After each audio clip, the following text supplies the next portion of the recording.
What are the best and worst investments if you only had $1,000?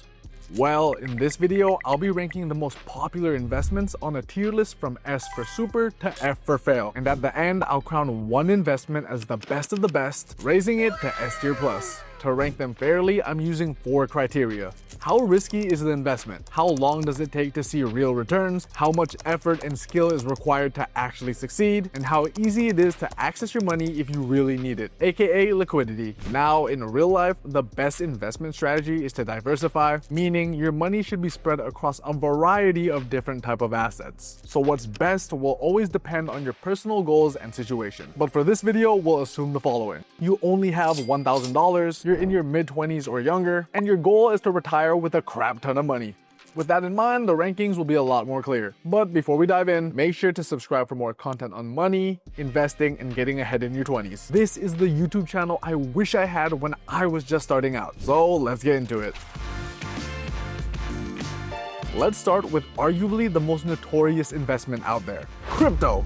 Specifically anything other than Bitcoin, also known as altcoins. Dogecoin, Solana, Pepe, Luna, you name it. There are literally thousands of different altcoins. Some people have made crazy money overnight, but for every winner, there are thousands of losers. Many of these projects end up being scams or just completely crash. That said, not all altcoins are garbage. Ethereum, for example, is one of the most reputable and widely adopted altcoins. But for every Ethereum, there are hundreds of coins that never go anywhere. They're extremely risky, extremely volatile, and if you're not deep in the space, it's easy to get wrecked. And finally, they're moderately liquid. You can sell quickly, but probably after a loss. C tier. Could be great, probably will be a disaster. Proceed with caution. Bitcoin. Now you might be wondering, what about Bitcoin? Unlike altcoins, Bitcoin has been around the longest, has the most mainstream adoption, and is often seen as digital gold. It's still volatile, but way more stable than most other cryptos. If you're going to dip your toes into crypto, Bitcoin is generally the safest bet. That said, it still should not be your only investment, but as a small part of your portfolio, it could make sense. B tier. Still risky, but far more legit than the rest. Bonds. Bonds, especially government bonds, are low risk, steady, and have predictable returns. They're highly liquid, and if you hold them to maturity, you know exactly what you're getting. That said, they make more sense for older or more conservative investors, or as part of a broader portfolio. B tier. Super safe, but super slow. Gold.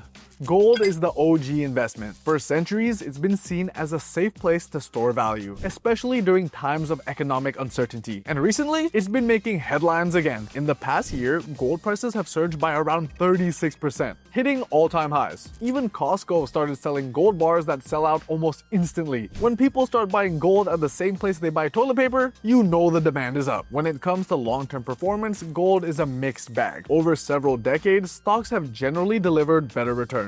But from the early 2000s to mid-2020s, gold actually outperformed the S&P 500, mostly during major economic crises. Gold tends to do well when everything else is falling apart. It doesn't pay dividends or generate income, but it can help protect your money during rough times. B tier. Gold won't grow your money fast, but it earns its place when chaos hits. NFTs. Let's be real, this one aged terribly. A few years ago, everyone was buying digital apes. Now, most of those JPEGs are worthless. To be fair, NFTs have legit use cases in gaming, ticketing, digital identity, but the NFTs people were flipping for profit, mostly digital art. They're high risk, highly speculative, mostly illiquid, and full of scams. F tier. With $1,000, you have way better options. Real estate investment trusts, aka REITs. These give you exposure to real estate without needing hundreds of thousands of dollars. They're moderately risky, offer dividends, and are more liquid than actual property. And you can invest in them through most apps, including Step. It's like buying stock in companies that own apartments or malls. When those properties make money, you get a cut. A tier. Solid, stable, and accessible. Collectibles. I'm talking about sneakers, watches, Pokemon cards, and even Lego sets. Yeah, you can make money with these, but only if you're deep in the game and treat it more like a business than an investment. These markets are super niche. You have to spot trends early, manage inventory, deal with buyers, and handle things like storage and authentication. And even then, there's no guarantee you'll sell quickly or for a profit. In this market, you have to remember that the value is only worth what someone will pay for it. Fun side hustle? Sure. But as a place to put your first $1,000, no way. D tier. Index funds. An index fund is basically a basket of stocks. You're buying small pieces of tons of companies all at once. That means instant diversification, super low fees, and solid long-term returns. Most track major indexes like the S&P 500, which has historically returned around 10% per year. And honestly, most people, even the pros, can't beat that. Index funds are also super easy to invest in and require very little maintenance. S tier, not flashy, but they get the job done well. Individual stocks. Buying individual stocks is what most people imagine when they think of investing. Yes, the upside is bigger, but so is the risk. Even pros struggle to beat the market. If you research and monitor your investments extremely closely, it can work, but if you're just reading headlines or following trends, you'll most likely lose money. It takes way more time and attention than most people expect, especially if you're trying to do it right. B tier, if you know what you're doing.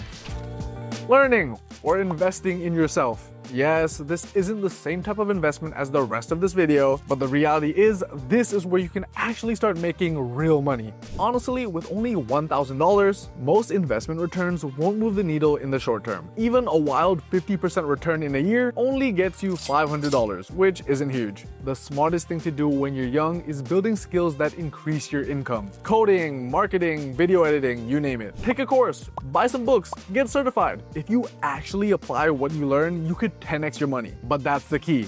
Applying what you learn. You could waste $10,000 on courses and gain nothing, or spend $10 on a book that teaches you how to make $10,000. S tier. Low risk, high reward, but it's up to you. Starting your own business. Businesses have the highest upside. Every billionaire owns one. You could turn $1,000 into $1 million, in theory.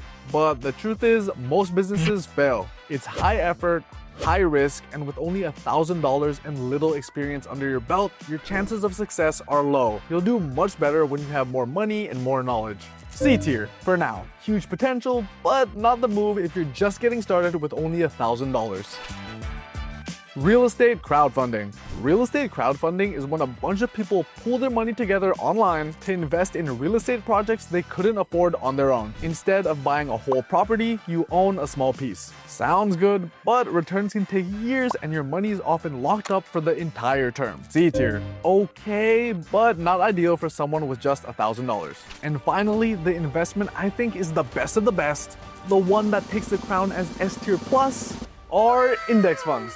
But inside a tax-advantaged account. You get all the benefits of index funds, low fees, instant diversification, and solid long-term returns. But inside a Roth IRA or 401k, those gains grow either tax-free or tax-deferred, which means way more money in your pocket over time. And there are other tax-advantaged accounts too, like HSAs or 403bs, depending on your situation. Either way, you're saving a lot compared to a regular brokerage account. Put your $1,000 in one of these, and I'd even try to max them out every year if you can. The earlier you start, the more time compound growth has to work its magic. If you only take one thing from this video, let it be this. So there you have it, 12 of the most popular investments ranked from worst to best. In my opinion, of course. If you want to dive deeper into how to invest, check out this video here. And of course, these rankings are subjective. So let me know what you think in the comments.